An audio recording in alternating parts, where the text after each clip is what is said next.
Good morning. I'm Holly Coriel, a member of the Board of Trustees of Tahoma Unitarian Universalist Congregation. As we begin our gathering, I respectfully acknowledge that I speak to you today from occupied Puyallup ancestral land. I pay respect to elders, past and present, and extend that respect to their descendants and all Indigenous people. While we continue to meet online due to the surge of COVID cases from the Delta variant, we are glad to have this virtual platform. If you've come through these virtual doors, if you've come through these virtual doors countless times, we are glad you are here. Your steady presence is the lifeblood of this congregation. If you have come through these virtual doors for the first time, we are glad you are here. Each person who joins us, even for one service, makes our community richer in care and wisdom. And if you fit somewhere in between, we are glad you are here.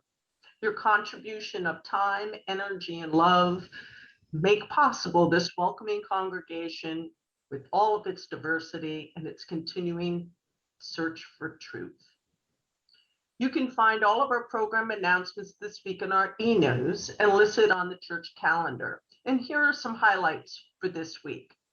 First, we want to let you know that the Coming Together team has shared updates, including guidelines for small group meetings indoors in the church sanctuary. These guidelines were shared in the e-news and are also available on the church website. While we will continue to meet online for worship services for now, these meeting guidelines will allow some small groups, like chalice circles, to meet in person in the church sanctuary.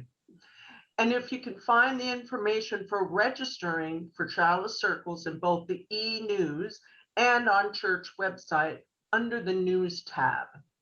Chalice circles are forming to begin in October. We're planning to have update options for chalice circle meetings to meet online or for other chalice circle groups to meet in the church sanctuary using safe practices, including limiting group sizes, social distancing, and wearing face masks.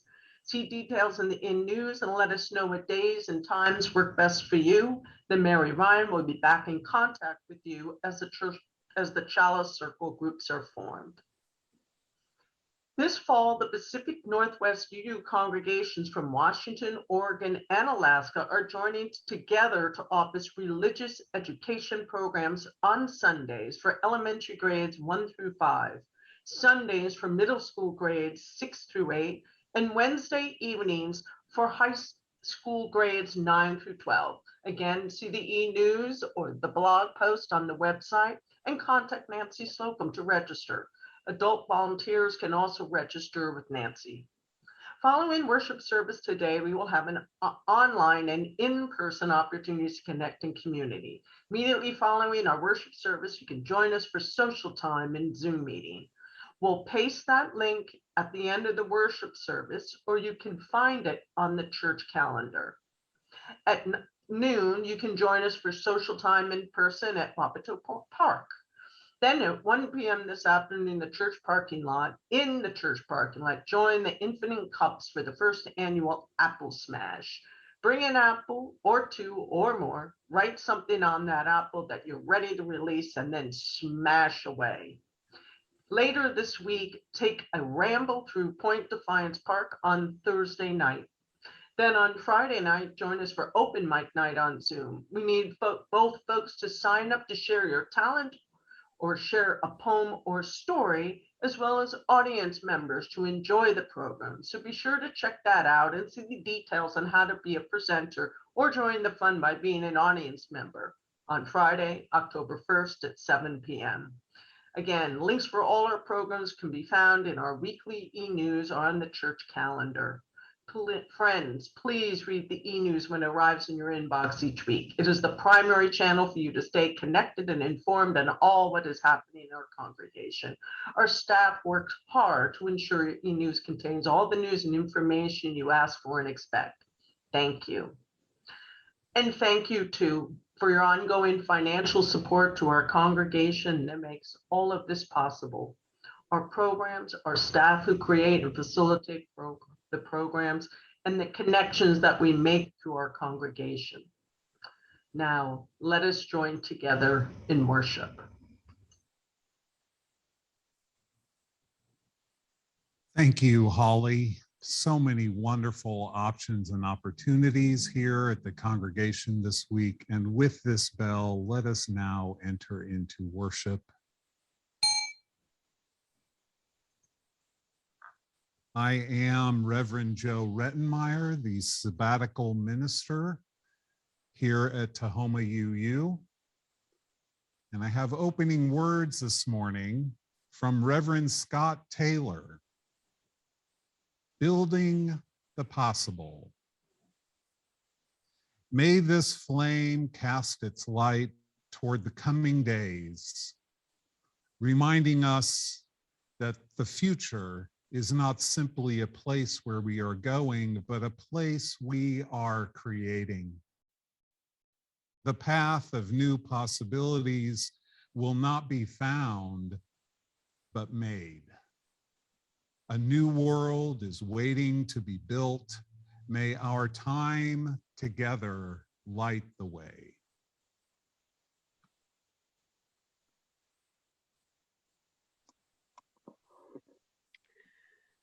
Please join me now in our unison reading that you can find in the chat as our Reverend Joe Rettenmeyer lights the chalice in our sanctuary. We say these words in unison by the Reverend Ken Jones.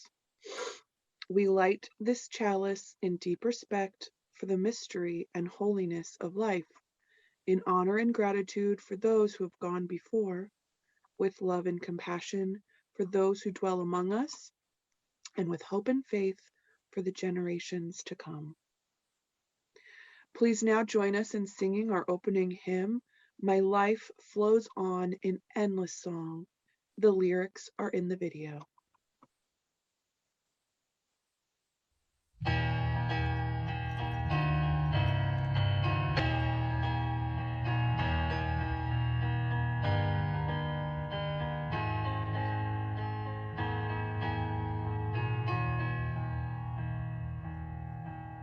My life flows on in endless song, above earth's lamentation. I hear the real, the far-off hymn that hails a new creation.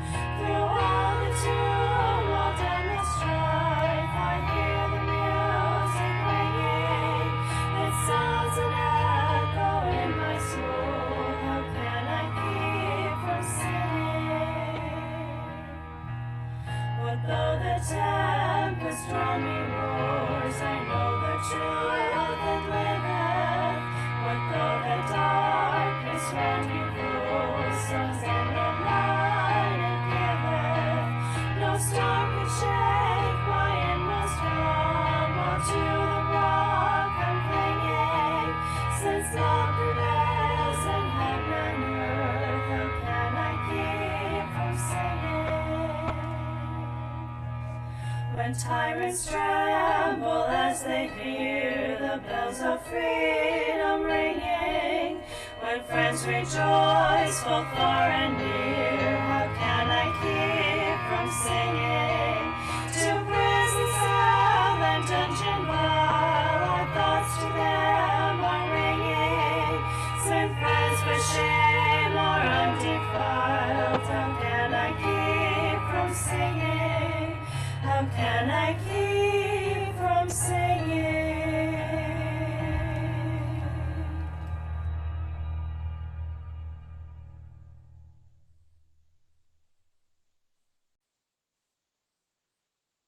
Good morning, everyone. My name is Nancy Slocum. I am the Director of Religious Exploration for Children and Youth at Tahoma UU Congregation. It is so good to be with you this morning. You may recall several months ago, back in January, our Time for All Ages talked about a poet, a woman named Amanda Gorman, a young woman. She's in her early 20s, and she started writing poetry as a child and has become so proficient. She's been named as a poet laureate, meaning she's kind of the premier poet, the Youth Poet Laureate for our country. And she was even asked to recite a poem at the inauguration of President Joe Biden. Change Sings, a children's anthem. I can hear change humming its loudest, proudest song. I don't fear change coming, and so I sing along. I scream with the skies of red and blue streamers. I dream with the cries of tried and true dreamers. I'm a chant that rises and rings. There is hope where my change sings. Though some don't understand it, those windmills of mysteries, I sing with all the planet and its hills of histories. I hum with 100 hearts, each of us lifting a hand. I use my strengths and my smarts, take a knee to make a stand. I'm bright as the light each day brings. There is love where my change sings. I show others tolerance, though it may take some courage. I don't make a taller fence, but fight to build a better bridge. I talk not only of distances, but where and how we came. I also walk our differences to show we are the same. I'm a movement that roars and springs. There's a wave where my change sings. Change sings where? There, inside me, because I'm the change I want to see. As I grow, it grows like seeds. I am just what this world needs. I'm the voice where freedom rings. You're the love your bright heart brings. We are the waves starting to spring, for we are the change we sing. We're what the world is becoming, and we know it won't be long. We all hear change strumming. Won't you sing along? Beautiful words and a reminder. She speaks to children, but I like to think she's also talking to the child in all of us. Did you know that adults still have that child within themselves? The child within all of us that has dreams of a better world, of a way to make a difference. What are the ways that you make a difference? She says she's the change she wants to see in the world, and we can all be a change we want to see in the world. Change Sings by Amanda Gorman. That's our time for all ages this morning. And I will speak you out with some other words that we often use when we are in the sanctuary, when kids leave for their classes. We hold you in our love as you go, May your heart be at peace as you go, to nurture the spark of your special heart. We hold you in our love as you go.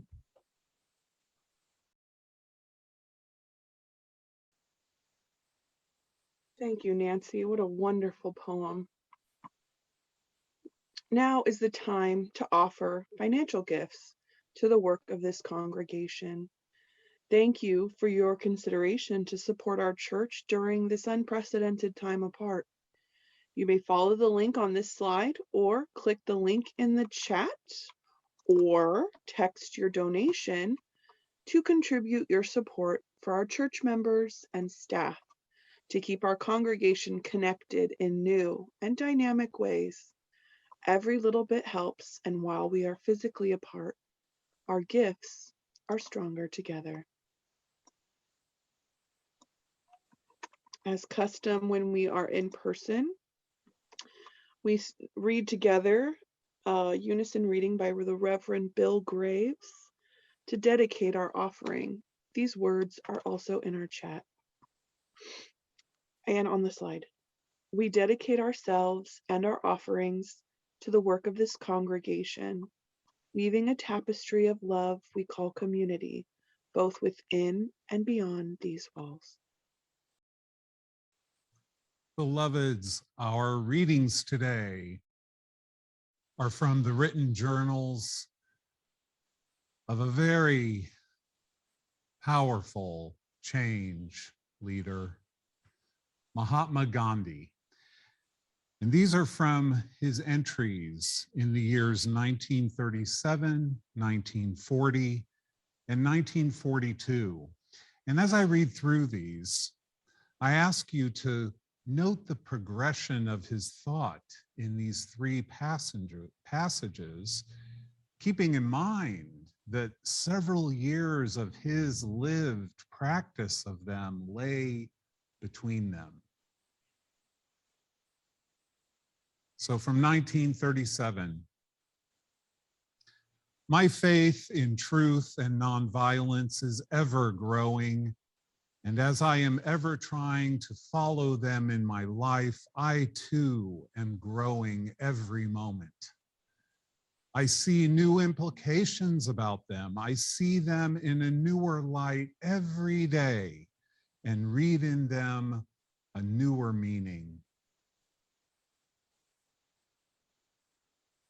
And from 1940, 3 years later, we have to make truth and nonviolence not matters for mere individual practice, but for practice by groups and communities and nations.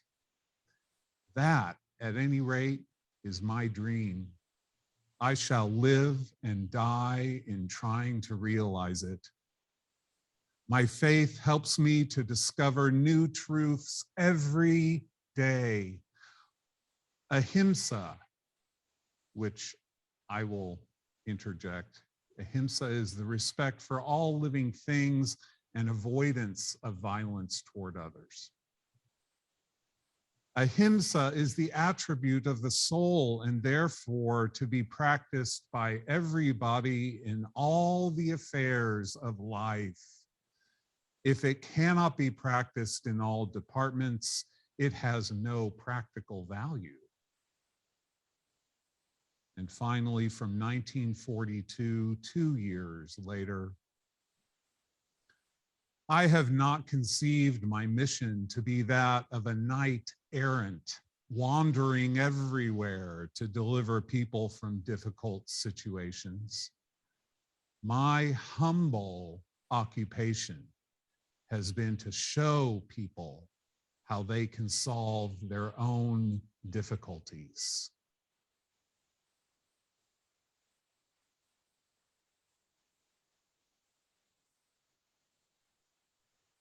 Beloveds, many of us are skilled at voicing what is wrong with the world today. We speak with great alarm about all that we don't want the world to be. We share our anxious concerns about it with anyone who will listen. Concerns like, we don't want our public health diminished. We don't want oppression preventing liberation.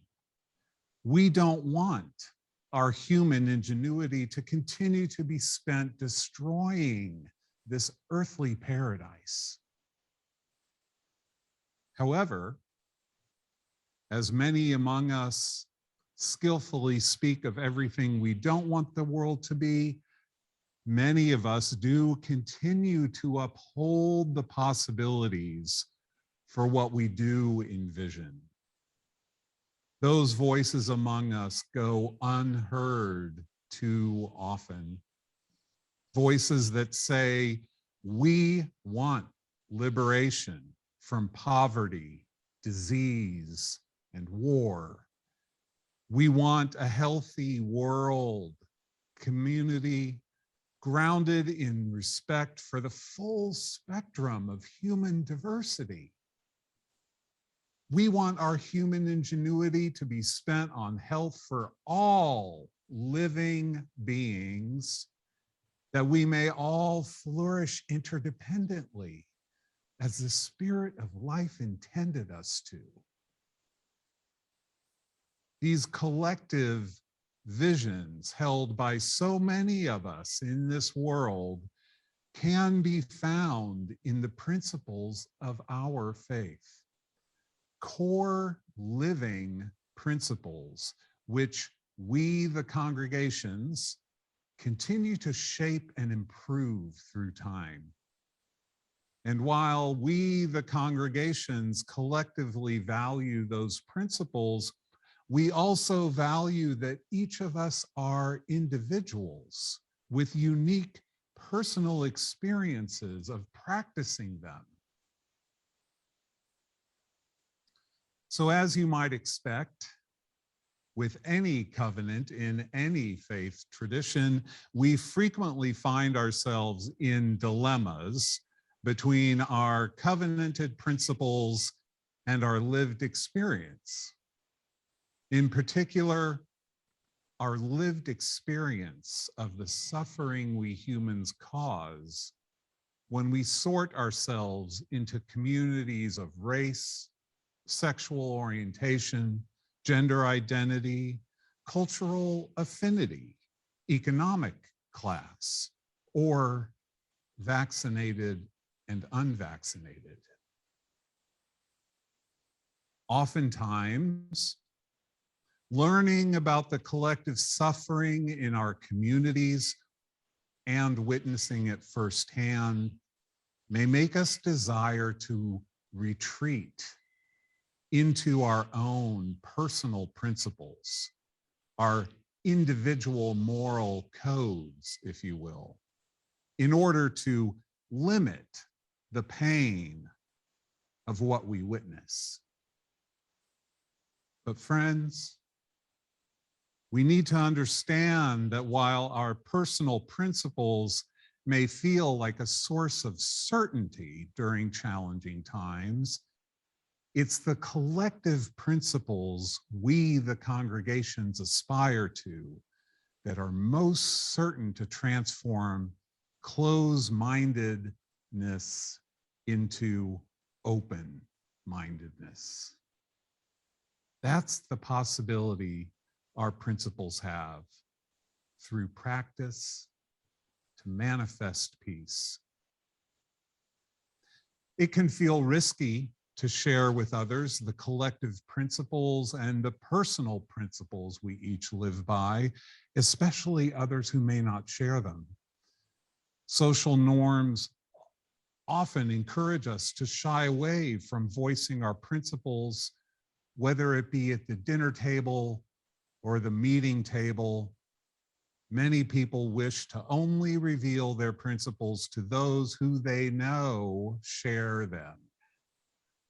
But the possibilities for spiritual growth abound when we summon the courage to share the peace we do wish to manifest in the world by humbly opening our hearts to express our principles with those who will challenge them. It's healthy exercise for the soul. It's a healthy workout for the interdependencies between our beliefs in a beloved community rooted in peaceful justice and our faith in sharing peace with larger communities of communities in the world. In a visit to thekingcenter.org, founded in 1968 by Coretta Scott King, I learned about Josiah Royce, another early 20th century philosopher with a vision for sharing peace.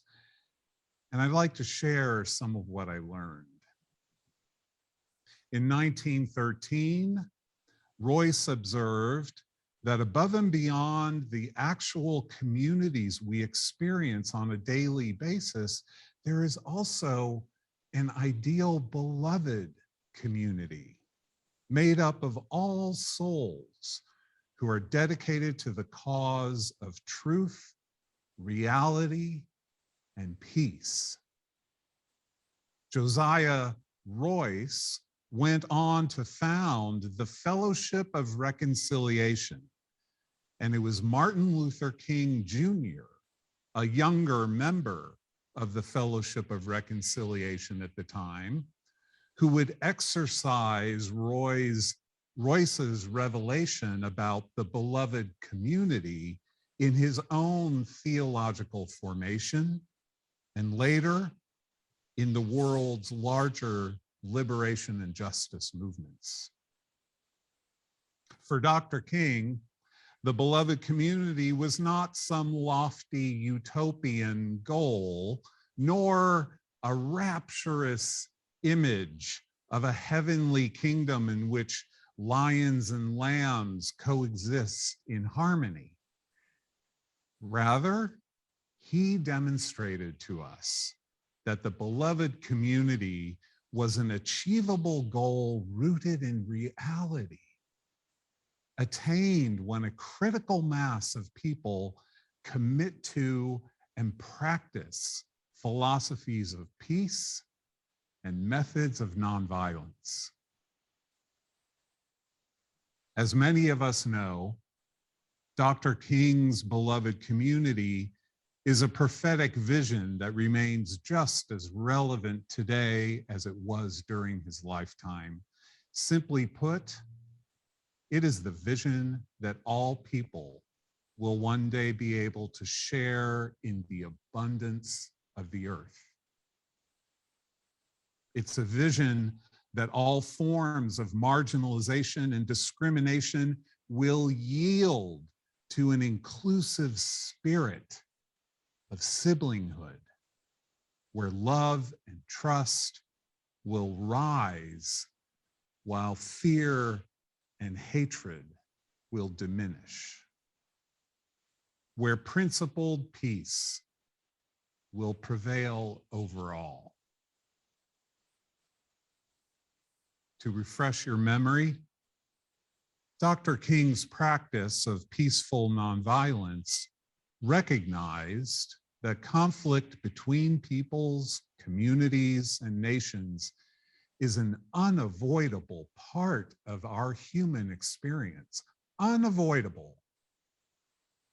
He taught us how even the worst conflicts can be resolved peacefully, how adversaries can reconcile by practicing a mutual, determined commitment to nonviolence, friendship, and a greater good.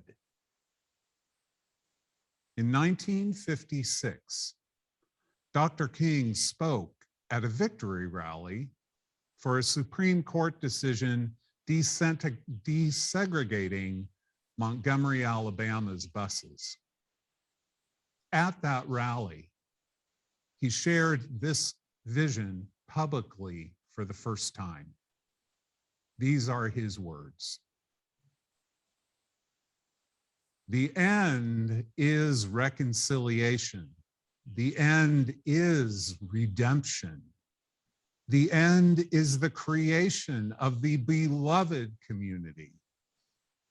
It is this type of spirit and this type of love that can transform opponents into friends.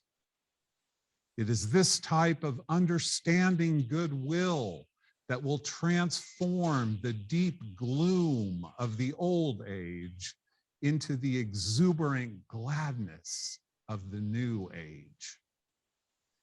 It is this love which will bring about miracles in the hearts of men.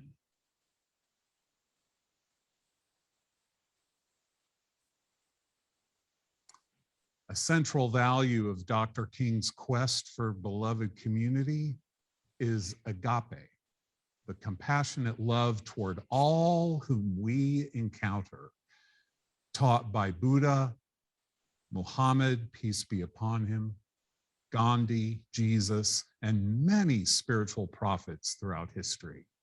Dr. King described agape as an understanding, redeeming goodwill for all, an overflowing love which is purely spontaneous, unmotivated, groundless, and creative.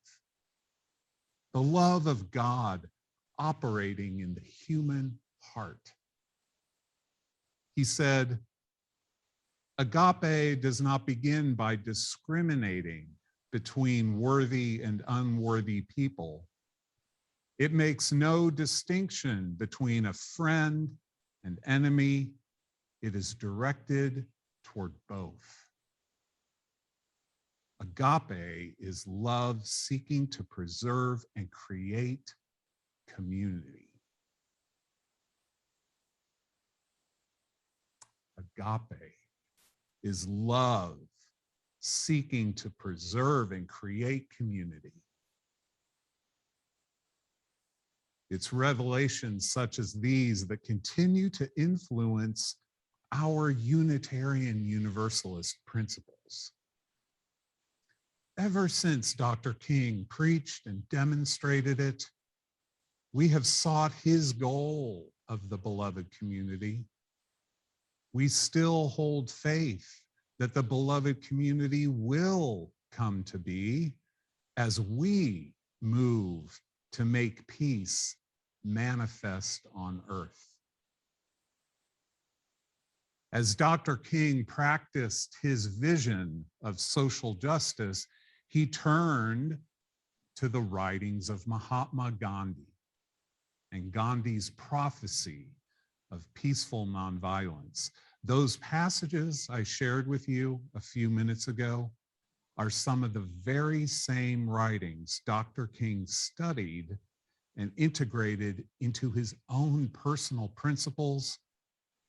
As a Black minister in America working against racial injustice, Dr. King went on to author 6 Principles of Nonviolence, which first appeared in 1958 in his book, Stride Toward Freedom.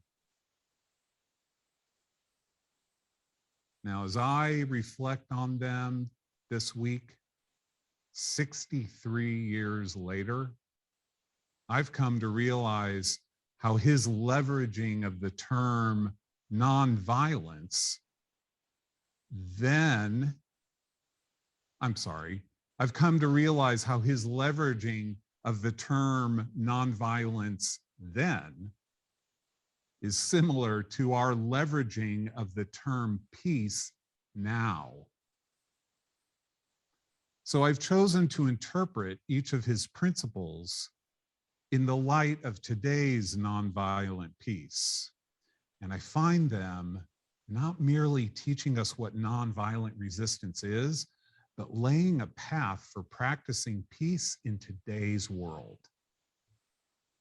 Dr. King's principles of nonviolence are: 1, nonviolence is a way of life for courageous people. Or as I'm interpreting it, peace is a way of life for courageous people. Peaceful nonviolent resistance to unjust human evils requires us to be courageously assertive, spiritually, mentally, and emotionally.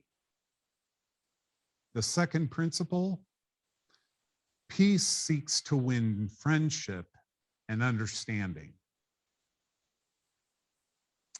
The end result of peace is redemption of friendship and reconciliation of understanding, which makes the beloved community manifest on earth. Third, peace seeks to defeat injustice, not people. Peace requires us to recognize that the most corrupt among us are also victims. They are not evil souls. The peaceful resistor seeks to defeat injustice, not people. Fourth principle, peace holds that suffering can educate and transform. Suffering is an inherent part of living. Peace accepts humankind's collective suffering without retaliation, because we understand that our collective suffering has the power to educate and transform societies. Fifth principle, peace chooses love instead of hate. Peace resists violence of the spirit. Peace chooses agape. Agape is unselfish, creative, generative. And the sixth principle, peace believes that the universe is on the side of justice. As peaceful resistors, we hold deep faith that justice will prevail as we carry out peaceful actions of justice and education. 6 principles of nonviolent peace as I interpret them.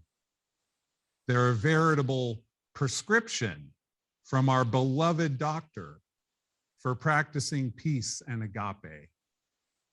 As the doctor said, agape does not begin by discriminating between worthy and unworthy people.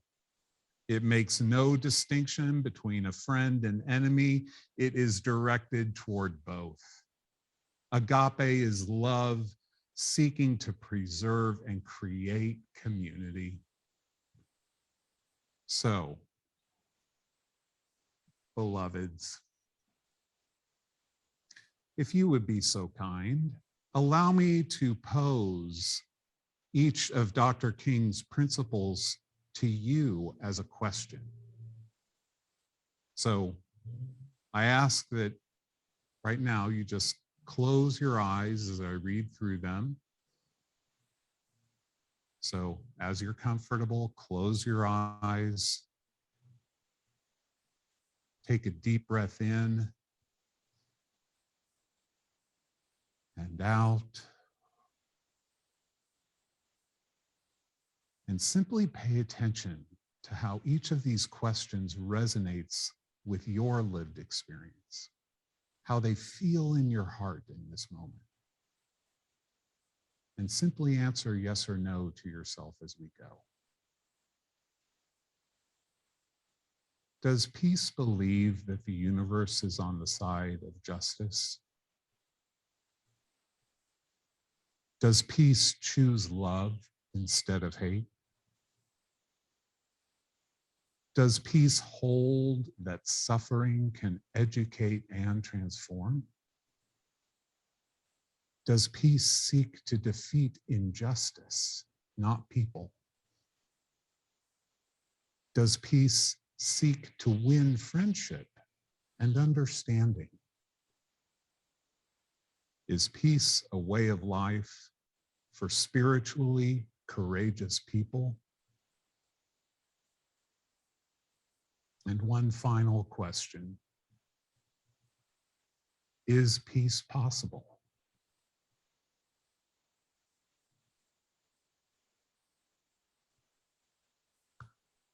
May your answers illuminate your path in this moment, in this beloved community of communities. Peace and blessings be upon you, Dr. King and Mahatma Gandhi. Peace and blessings be upon you, beloveds. Amen.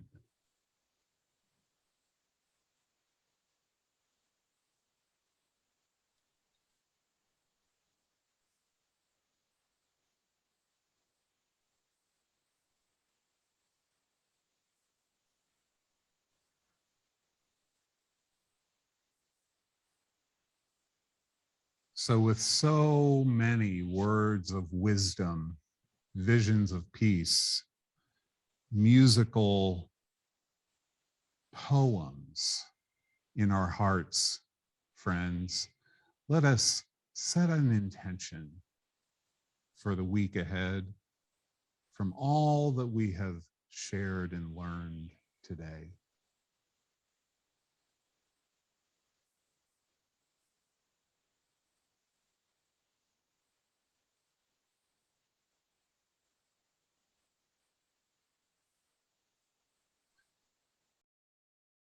We close today with Dr. King's words. The end is reconciliation. The end is redemption. The end is the creation of the beloved community. It is this type of spirit and this type of love that can transform opponents into friends. It is this type of understanding goodwill that will transform the deep gloom of the old age into the exuberant gladness of the new age.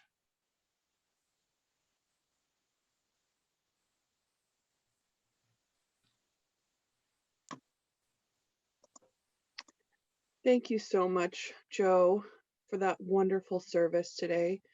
Please join me as he extinguishes the chalice in our sanctuary with our extinguishing words by Elizabeth Sell Jones. We extinguish this flame, Flame, but not not the the light light of of truth, truth.